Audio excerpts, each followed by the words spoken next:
La actualidad, sus tonos, sus contrastes. Esto es Matices.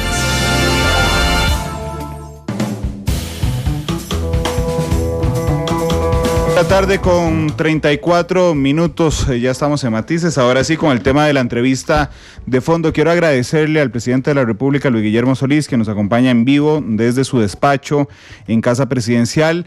Lo hace a través del Skype, gracias a la tecnología con la que contamos actualmente. Así es que, presidente, muchas gracias por acompañarnos el día de hoy. Sé que son momentos difíciles, son muchas carreras, así es que el agradecimiento muy especial. Presidente, buenas tardes. Muy buenas tardes, Randall, y muy buenas tardes, amigas y amigos radioescuchas.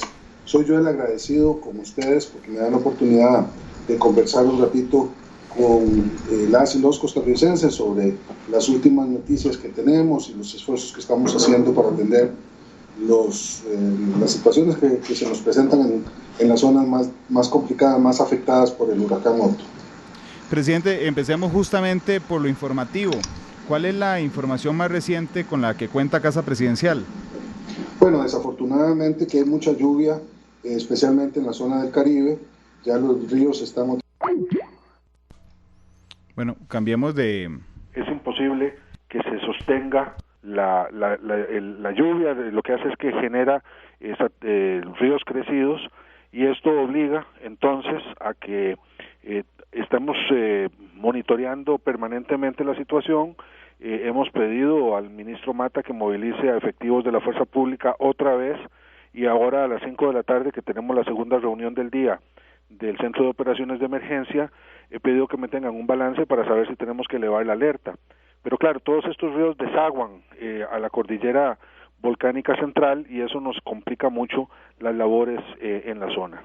Presidente, lo que tiene al país de luto sin duda alguna es la muerte de seres humanos allá, producto de la situación. Seguimos en la cuenta oficial de 10 personas fallecidas. Sí, efectivamente seguimos con 10 fallecidos, lo cual es ciertamente una tragedia muy grande para el país. A ellos se suman las 4 personas fallecidas en la Ciudadela León 13 en antenoche. Pero bueno, si es que se puede decir que hay un consuelo, es que pudieron haber sido 200 las personas fallecidas, y afortunadamente ello no ocurrió, gracias al trabajo dedicado de los cuerpos de rescate, gracias a las propias personas que hicieron un gran esfuerzo retirándose a tiempo de los cauces de los ríos, y bueno, y a la mano todopoderosa de Dios, que nos protegió de estos embates más allá de las pérdidas sufridas. Presidente, este corte que nos acaba de dar seguramente es el que volveremos a escuchar esta tarde, después de la reunión del Centro de Operaciones de Emergencia, y los detalles que usted nos brinda son los que escuchamos normalmente en las conferencias de prensa. Pero en esta entrevista, y por eso se le agradezco tanto, yo quería ir un poco más allá y conocer un poco los detalles. Sé que usted, no me lo ha dicho usted, presidente, pero sé que ha dormido muy poco y que la mayoría del equipo del Consejo de Gobierno, pero además el COE, que lo integran a Cruz Roja, la OIJ, el Instituto Meteorológico Nacional, prácticamente son días de poco sueño. Le quería preguntar, a partir del martes, y que me haga un recuento, a partir del martes, cuando sabemos que el huracán Otto nos va a impactar, ¿cómo es esa dinámica en la que entran, presidente, y en la que, déjeme decirle, no había vivido casi nadie en los últimos 150 años, don Luis Guillermo? Bueno, mire, originalmente el estaba reunido desde antes de que apareciera Otto, porque recordemos que teníamos una situación amarilla en la zona sur del país, fruto de un frente frío que estaba afectando mucho al país. Es decir, los compañeros del Centro de Operaciones de Emergencias, que es el espacio en donde se conjuntan todas las instituciones públicas que tienen que ver con las emergencias y atienden desde ahí la situación en el país, estaba en alerta desde 10 días antes de que llegara Otto. Entonces ellos tienen muchas más trabajando. Ahí yo llegué por primera vez a asumir la presidencia del COE, que me corresponde como presidente de la República, el día lunes, porque ya la situación se veía apremiante y el huracán ya se podía percibir en las pantallas con una alta posibilidad de impacto. Entonces es a partir de entonces que empezamos a hacer un seguimiento que yo, la verdad, considero muy oportuno haber hecho, porque el martes se abrió una ventana de oportunidad única para lograr la evacuación de las personas en las barras.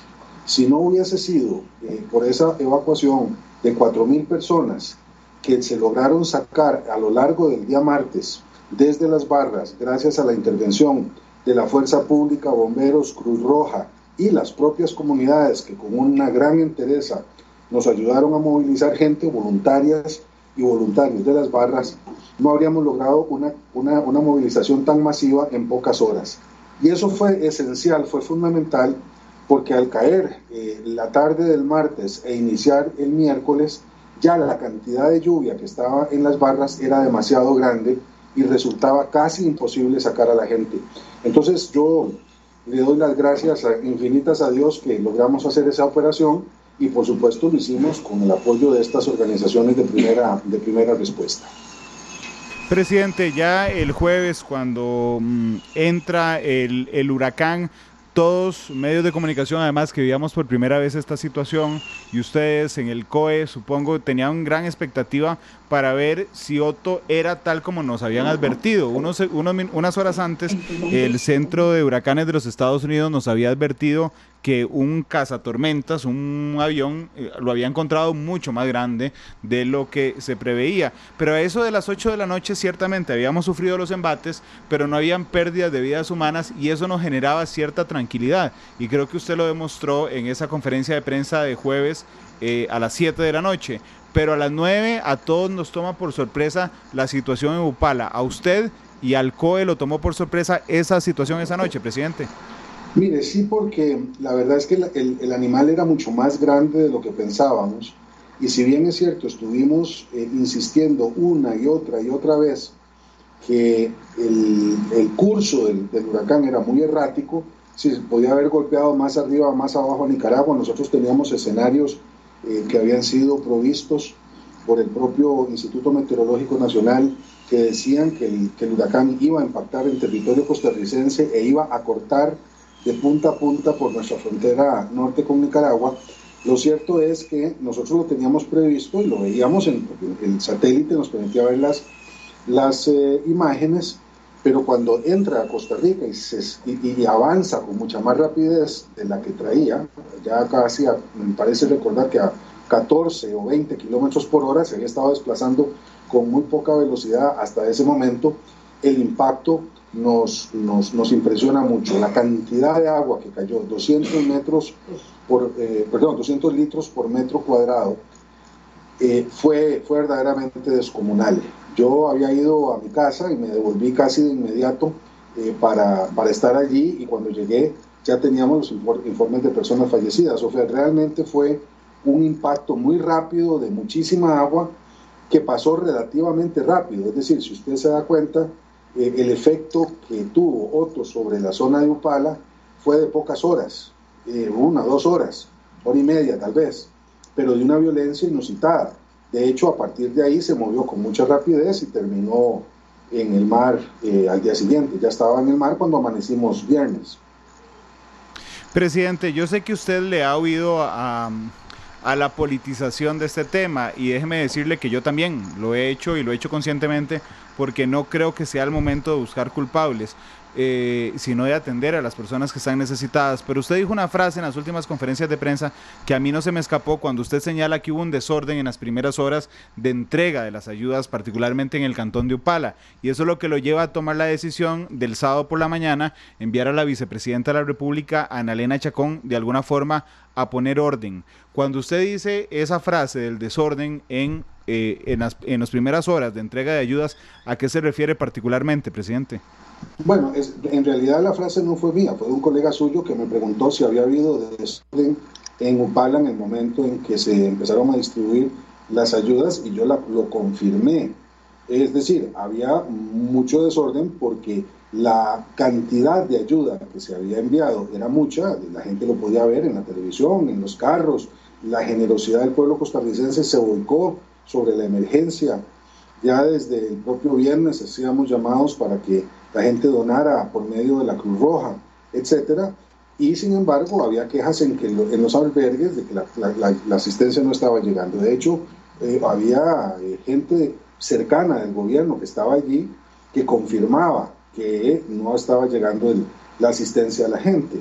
Y eso tiene que ver con la estructura básica de Atención de Desastres en Costa Rica, que coordina la Comisión Nacional de Emergencias y Prevención de Desastres, cuya base son los comités locales de emergencias. Y por ley, esas estructuras locales que están en las comunidades en las que participan las mismas instituciones que están en el Centro de Operaciones de Emergencia que yo presido, están presididas precisamente por los alcaldes municipales o sus representantes, generalmente un vicealcalde o una vicealcaldesa.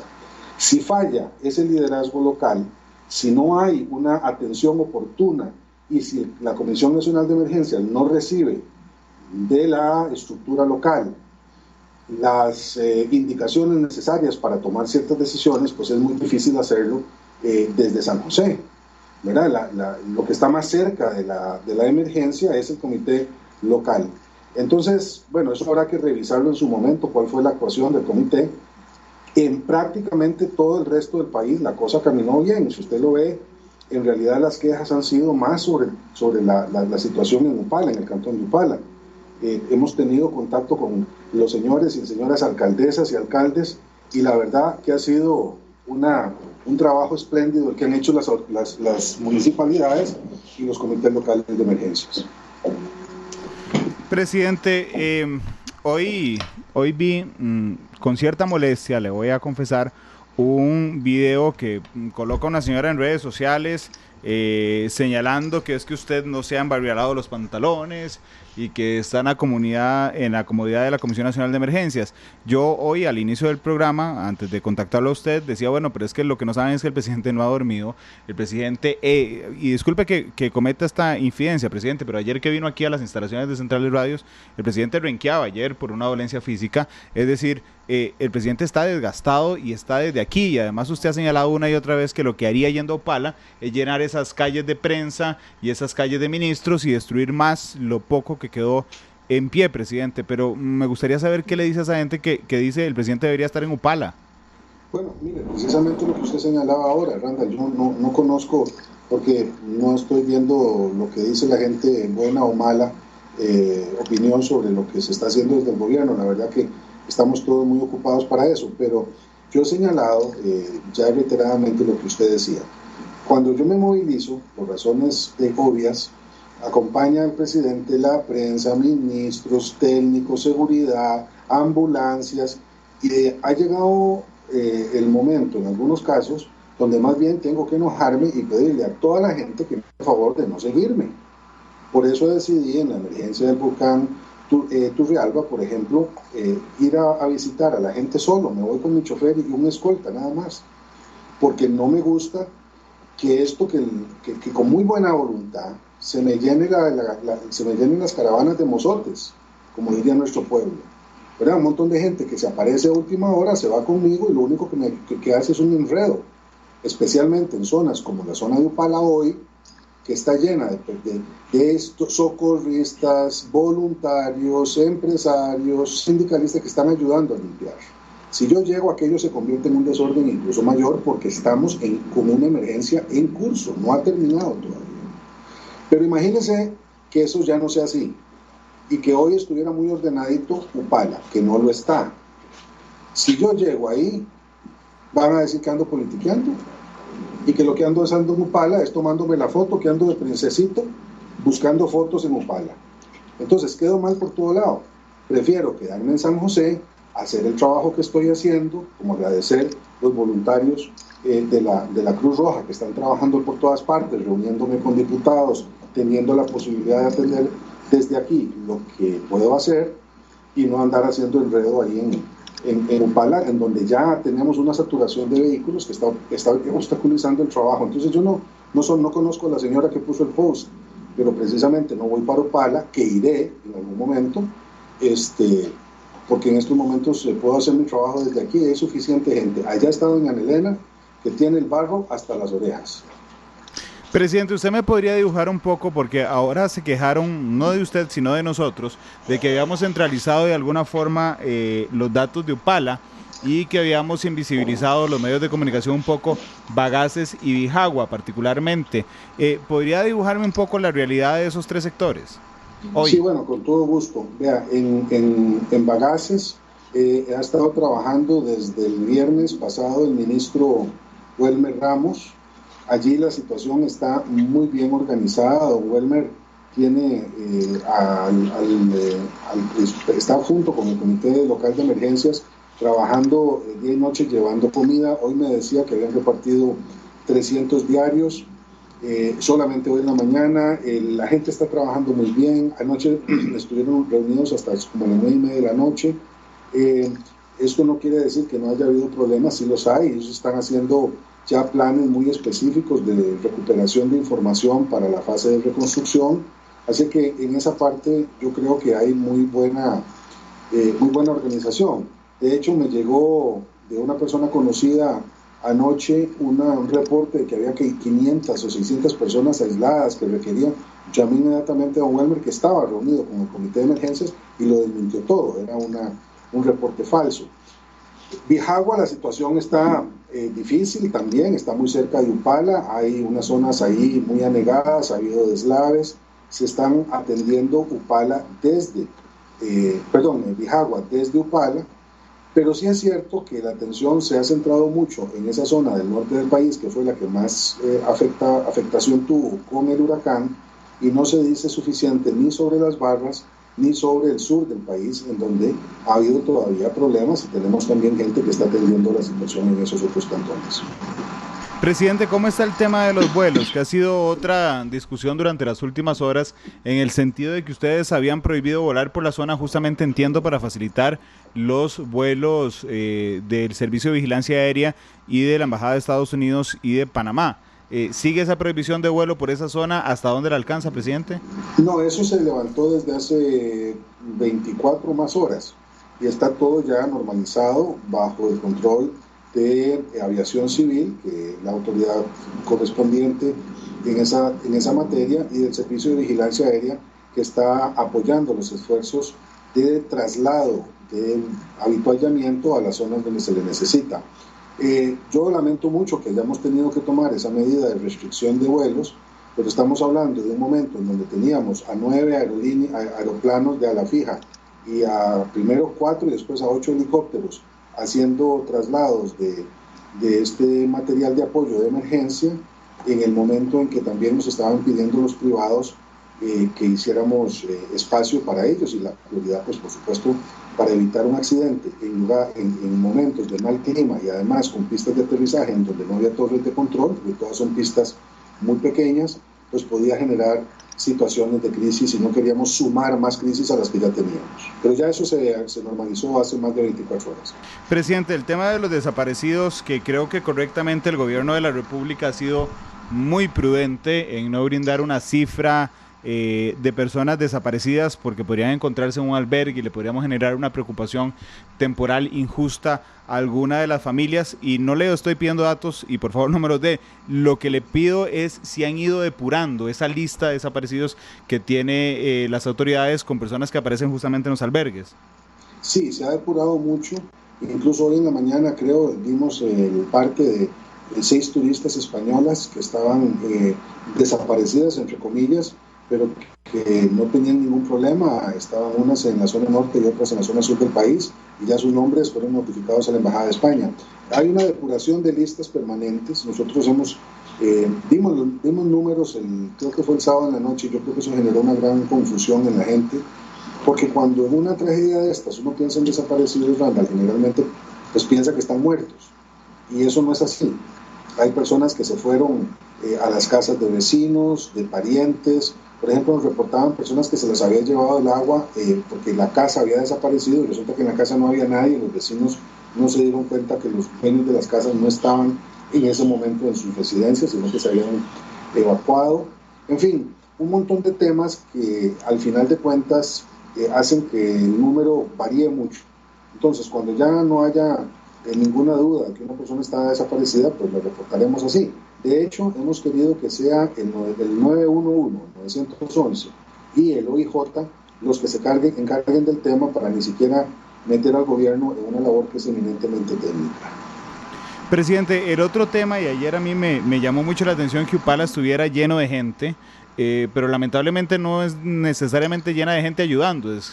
Y disculpe que use una frase de calle, pero es gente chepeando. Ayer que estábamos entrevistando a un señor al que le donan los equipos de soldadura a través de Canal 6, el señor que pierde todo dice, yo nada más me he topado un par de gente que me pide fotos para el Facebook. Realmente ha generado alguna molestia, yo sé, pero lo que necesitamos es que la gente no vaya a turistear en ese momento a Upala. Ahí están los expertos. Así es, y se los pido encarecidamente. Ya le pusimos hasta nombre al fenómeno, ¿verdad? Que son los turistas morbosos. Gente que va a Upala, se toma selfies con vacas muertas, se inventa que está dejando provisiones y llega con 2 latas de atún en una bolsita y dice que anda dejando ayuda de emergencia. Personas que entran en moto como si fueran vestidos para domingo con la novia atrás, se enojan cuando la fuerza pública o la dirección de tránsito les pone límites para que ingresen.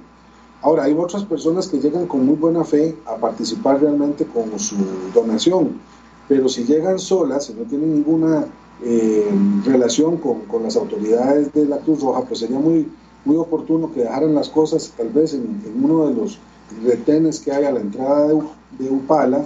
Ahí se queda la bolsita, nosotros la recogemos después y no entran a la ciudad. Es que la cantidad de gente que ha llegado a hacer feo, como dice nuestro pueblo, es exagerada. Y peor todavía fue ayer domingo, cuando aquello se volvió inmanejable. Teníamos camiones, cisternas llenos de agua que teníamos que trasladar y no se podía. Teníamos ambulancias que necesitaban pasar para ir a hacer rescates y no se podían mover.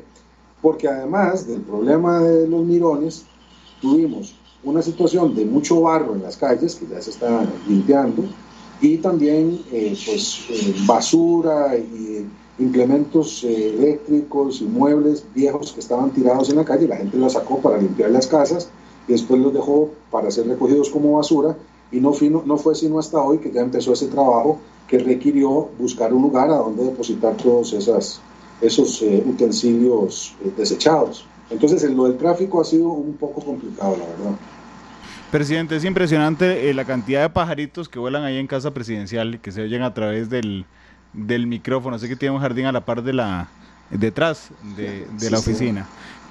Presidente, hay un tema, y ahora que he escuchado el tema, lo de los pajaritos, la solidaridad de los ticos ha sido abrumadora, y no hablo solo de la campaña Yo Nací en este País, que ayer usted nos hizo el honor de venir a acompañarnos, sino en términos generales. Los centros de acopio de la Cruz Roja están llenas. Ayer se dio aquí una importante donación en efectivo. Realmente la solidaridad se muestra una y otra vez, con algunos detallitos de gente que dona cosas que no son necesarias, pero realmente supongo que usted está muy feliz de la solidaridad de todos los costarricenses, presidente. Sin duda, estoy muy feliz, me siento muy orgulloso de mi pueblo, que con tanta generosidad, con tanta solidaridad está compartiendo con los hermanos y hermanas que más lo necesitan. Las demostraciones de cariño y de generosidad son infinitas. Niños que entregan sus propios juguetes cuando saben que los niños en los albergues no los tienen.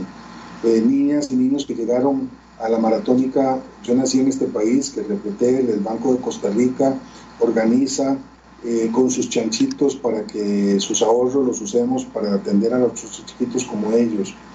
Juan José Arias, un niño de 7 años, a quien condecoramos como niño emblema de toda esta circunstancia que le pidió a los papás ser voluntario y se fue a una sede de la Cruz Roja a empacar alimentos. La empresa privada que ha trabajado de manera tan generosa, los bomberos, el personal del INS recogió 40 toneladas de alimentos que fueron trasladados a las Barras y al Caribe Sur. Las municipalidades coordinadas por la primera dama nos han entregado una cantidad inmensa de recursos para limpiar, equipo para limpiar, gasolina, etcétera. Y así se podría hacer una larga lista de gente que provenientes de todos los lugares, de todos los partidos, de todas las religiones, se han anotado para ayudar. Es verdaderamente extraordinario, desde lo más grande hasta lo más pequeño. Presidente, voy a hacerle un mix de 3 preguntas para cerrar. Son temas muy diversos, pero quería agruparlas en 3 consultas nada más. La mayoría de gente que nos está preguntando en redes sociales a esta hora, que son decenas de opiniones las que tenemos, hay una que se repite una y otra vez y es si se falló en la evacuación de Upala. Sé que usted ya lo ha respondido, pero hay mucha gente preguntándose eso, presidente. Sé que usted no lo quiere politizar, insisto, pero quiero preguntarle si agarró tarde al comité local evacuando Upala, presidente. Mire, los llamados para que la gente se retirara de los ríos, para que no estuviera en zonas de deslave, para que por sus propios medios, teniendo tiempo para hacerlo, porque el huracán no iba a llegar a la zona de Upala como primera zona de impacto, se empezaron a emitir desde el martes. Ahí están, algunos se hicieron por mensajes masivos en teléfonos, se pusieron en los comunicados de la Comisión de Emergencias, yo salí insistentemente a pedirle a la gente, mencioné muchas veces incluso cuán complicado era convencer a ticas y ticos de que la luz amarilla y que el color amarillo es de alerta muy alta. A nosotros nos cuesta respetar la alerta amarilla y por lo tanto yo siento que las advertencias fueron absolutamente claras. Ahí más que evacuar había que atender y prever la situación. Pero como le digo, me parece que ya a estas alturas no estamos como para entrarle a esa discusión. Ya vendrá cuando se haga el balance y el análisis de lo actuado. Creo que advertencias hubo, posibilidades hubo, llamamientos hubo y de hecho mucha gente salió. Amigos, familiares de compañeros de la Casa Presidencial que viven allá en Upala, salieron de sus casas y se movilizaron hacia lugares más seguros, hasta el propio San José. Acordémonos que nosotros empezamos con esta emergencia, con el huracán encima, el martes ya se veía claramente que había que tomar decisiones en esa zona. Entonces, muchas de las quejas que ha habido es más bien por imprevisión, porque los colchones que no estaban, porque los albergues no eran suficientes, pero en cuanto a la emergencia misma, la gente sabía que no podía quedarse cerca de los ríos, sabía que no podía quedarse en las zonas en donde se anegaban más y más todas las tierras. Yo no lo sabía, pero Upala me dicen que quiere decir en lengua malecu, en tierra entre ríos. Y bueno, eso ya lo dice todo. Ahora estamos, me acaban de informar precisamente que hay 200 personas evacuadas. Hace 2.000. Más de 2.000 evacuados. Hubo más de 2.000 evacuados en toda la zona desde Upala y Los Chiles. O sea que sí hubo una movilización importante en los 2 cantones en donde pensamos que el impacto iba a ser mayor. Presidente, la penúltima pregunta tiene que ver con su desempeño durante las últimas horas. Propios y extraños, es decir, algunos miembros de la oposición política han dicho, felicito al presidente, este es el presidente que queríamos ver, un capitán a cargo del barco, un presidente firme dando sus decisiones y lanzando las líneas desde la Comisión Nacional de Emergencias. ¿Qué opinión le merecen esos comentarios, presidente? Pues mire, de mucho agradecimiento y me obligan a tratar de continuar dando lo mejor de mí durante el tiempo que sea necesario para atender esta emergencia. Pero quiero decirle, Randall, sin falsas modestias, que yo creo que mi trabajo ha sido fácil comparado con el de las personas que han tenido que trabajar en el terreno. Ellos salvaron vidas, ellas salvaron vidas, todos los días, a lo largo de todo este efecto. Yo, pues por supuesto, asumir la responsabilidad que me toca como presidente. No quiero decir que no lo he hecho con devoción, porque ha sido toda la devoción que le he puesto a estas horas, como lo haré siempre que actúe en esta calidad. Para eso me eligieron los costarricenses, no para otra cosa. Y me siento muy contento y honrado de que sientan que estoy haciendo el trabajo bien, pero el esfuerzo enorme, gigantesco, generoso, apasionado, de la gente que ha tenido que comportarse de forma extraordinaria no tiene precio y este país debe reconocerlo así. Nuestros policías, bomberos, cruzrojistas, voluntarios, los empresarios, los sindicalistas, los maestros. Yo más o menos he actuado como siempre. Yo pienso que no he cambiado mi forma de pensar y de ver las cosas. He tomado decisiones como muchas otras veces. Pero qué extraordinario nuestro pueblo y qué grande el equipo que preside. Presidente, la última pregunta es un poco más científica. En el último reporte antes del impacto del huracán Otto que hacía el Centro Nacional de Huracanes de los Estados Unidos, señalaba que es el huracán más al sur de Centroamérica que se ha generado en toda la historia de los registros, porque recordemos que una de las cosas que nos salvaba de alguna forma es que la geografía, digamos, desde Costa Rica a Panamá y después que se nos sale un poquito hacia Colombia, hacía prácticamente imposible que ahí se formaran huracanes, y si se formaban avanzaban directamente hacia el norte, librándonos en muchas ocasiones, Dios bendito, de un impacto directo.